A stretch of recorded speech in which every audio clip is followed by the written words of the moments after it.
तो आज इस वीडियो के अंदर हम डिस्कस करेंगे कि कैसे कीवर्ड डिफिकल्टी के थ्रू हम चूज कर सकते हैं हमारा जो target keyword. There are the different ways we can choose your target keyword, but keyword difficulty is another way you can choose your target keyword. तो ये भी एक पर्टिकुलर स्टेप से फॉलो करना पड़ता है कीवर्ड डिफिकल्टी। जैसे पिछले वीडियोस के अंदर मैंने बता चुका हूँ कैसे सर्च वॉल्यूम के थ्रू, वैल्यू के थ्रू एंड आज हम डिस्कस करें keyword difficulty and search traffic के थ्रू आपका वॉल्यूम कितना है, वैल्यू कितना है, डिफिकल्टी कितना है। तो आज हम डिस्कस करेंगे ओनली कीवर्ड डिफिकल्टी। तो कीवर्ड डिफिकल्टी एक्चुअली होता क्या है? अगर आप कोई भी पर्टिकुलर कीवर्ड चूज करते हो, ठीक है? आपने चूज करने से पहले आपने क्या किया? जैसे आपका फॉर्मली जैसे सर्च वैल्यू, ओके, टारगेट आपका कितना, उस की में कंपटीशन कितना है, keyword competition, search value and जो पीपीसी के थ्रू वैल्यू ऐड ऑन होता है उसी कीवर्ड के अंदर एंड उसके साथ आपका जनरली की सर्च माने कंपटीशन कितना है, वैल्यू कितना है एंड वॉल्यूम कितना है, ठीक है? उस कीवर्ड में वॉल्यूम कितना है। ये जो 3 पैरामीटर हम ऑलरेडी चेक कर चुके हैं, लेकिन उसके बाद हमको एक चीज़ देखना है KD, that is called keyword difficulty. क्यों देखना है? जब आप इनिशियली कीवर्ड चूज़ करते हो, उस समय आपको तो इतना रिक्वायरमेंट नहीं हो रहा होगा, क्योंकि आपने कम कंपटीशन को टारगेट रख के कीवर्ड सिलेक्ट किए। जब उस पर्टिकुलर कीवर्ड के थ्रू आपका पर्टिकुलर कंटेंट जो भी रैंक करेगा टॉप पे, मतलब पेज रैंक 1-2 में रैंक कर गया एंड उसी पेज पर्टिकुलर आर्टिकल को व पोस्ट को multiple number of website refer करना स्टार्ट कर दिए, तो उस कीवर्ड में एक तो पर्टिकुलर वेबसाइट के हिसाब से कंपटीशन बढ़ गया एंड ज़्यादा मतलब उस पर्टिकुलर वेबसाइट को रेफर करने की वजह से उसका बैकलिंक्स भी बढ़ जाता है एंड इसी वजह से कीवर्ड डिफिकल्टी भी एक पर्टिकुलर सिनेरियो के थ्रू हम बोल सकते हैं कि डिफिकल्टी बढ़ जाता है। जनरली कीवर्ड डिफिकल्टी हर एक पर्टिकुलर टूल्स के हिसाब से, आपका सेमरॉस हो गया, एएचआरएफ टूल्स हो गया, हर एक टूल के हिसाब से डिफरेंट होता है। लेकिन जो कीवर्ड डिफिकल्टी आप बोलोगे 0 टू 10 या 20 के अंदर रहते हैं, वो जनरली कंपटीशन वेरी कम होता है एंड उस कीवर्ड को आपको सिलेक्ट करना चाहिए। जिस कीवर्ड डिफिकल्टी का मतलब उस डिफिकल्टी का अगर वैल्यू 120 से ऊपर रह जाता है, तो कंपटीशन आप बोल सकते हो ज़्यादा है। तो बाकी ट्रैफिक हो सकता है वहाँ पे, वैल्यू हो सकता है वहाँ पे एंड ये सारा चीज़ हो सकता है। लेकिन अगर उस कीवर्ड डिफिकल्टीज़ आपका बहुत ज़्यादा है, तो उसको आप जनरली चूज़ करना आप इग्नोर करोगे। तो यहाँ पे हम कीवर्ड डिफिकल्टी के थ्रू हम कैसे सिलेक्ट कर पाते हैं, ठीक है? How to choose your keyword according to keyword difficulty. This is the main process but main point we have to जज that.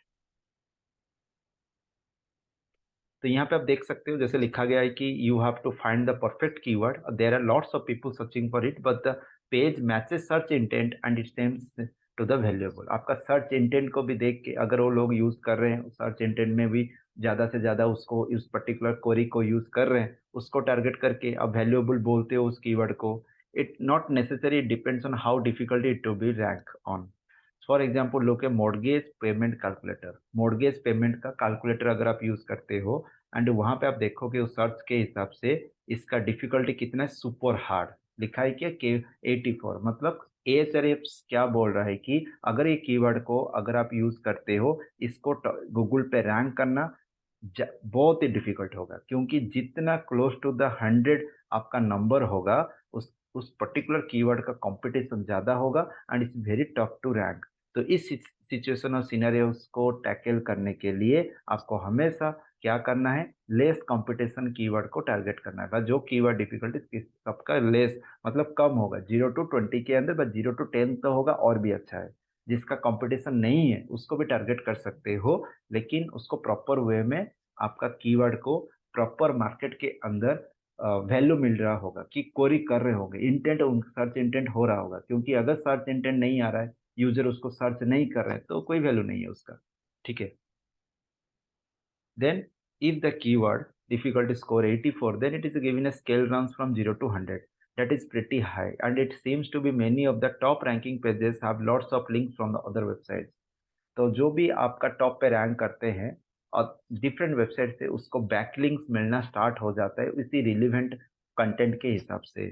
So there are more rank chances to rank on the Google by help of the backlink. तो इसी वजह से keyword difficulty क्या होता है, यहाँ पे जनरली एक रैंक डिफिकल्टी भी आ जाता है। तो there are other things you should take into account. बहुत सारा मतलब पॉइंट होता है, एल्गोरिदम्स होता है गूगल का, जिसके वजह से कीवर्ड डिफिकल्टी इवैल्यूएट किया जाता है। लेकिन मोस्ट ऑफ द केस में अगर उस कीवर्ड के थ्रू अगर कोई भी रैंक करता है टॉप पे, मतलब पेज रैंक 1 पे, एंड उसको बहुत अच्छा-अच्छा क्वालिटी वेबसाइट से बैकलिंक मिलना स्टार्ट कर गया, तो आप मान लो उस कीवर्ड में के थ्रू अगर आप सिलेक्ट करते हो, उस कीवर्ड को चूज़ करते हो, अगर आप गूगल पे रैंक करने की कोशिश करोगे, नहीं हो पाएगा, ठीक है? क्योंकि यहाँ पे डिफ़िकल्टीज़ की वजह से रैंक अगर हो भी गया, टॉप 10 के अंदर अगर भी आ गए, 1-2 के अंदर आना बहुत ही मुश्किल है।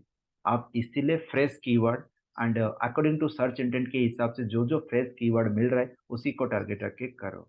तो कीवर्ड सर्च इंटेंट, वैल्यू, आपका search volume, then keyword difficulty, ये 3-4 चीज़ को देख के आपको क्या करना चाहिए, आप अपना कीवर्ड को सिलेक्शन करना चाहिए। तो it's very important before going to select any keyword और write any content on that on the basis of keyword, you have to select the proper keyword. अगर आपका प्रॉपर कीवर्ड सिलेक्शन सही नहीं है, आपको जनरली उस आर्टिकल का content को रैंक करना बहुत ही डिफिकल्टी हो जाएगा। ठीक है? समझ में आ गया? That's all. तो अगर ये वीडियो आपको पसंद आया है, प्लीज़ इसको लाइक एंड शेयर कीजिए, चैनल को सब्सक्राइब कीजिए, बेल आइकन को क्लिक कीजिए और जब मैं वीडियो अपलोड करूँगा आपको नोटिफ़िकेशन मिल जाएगा। Thank you.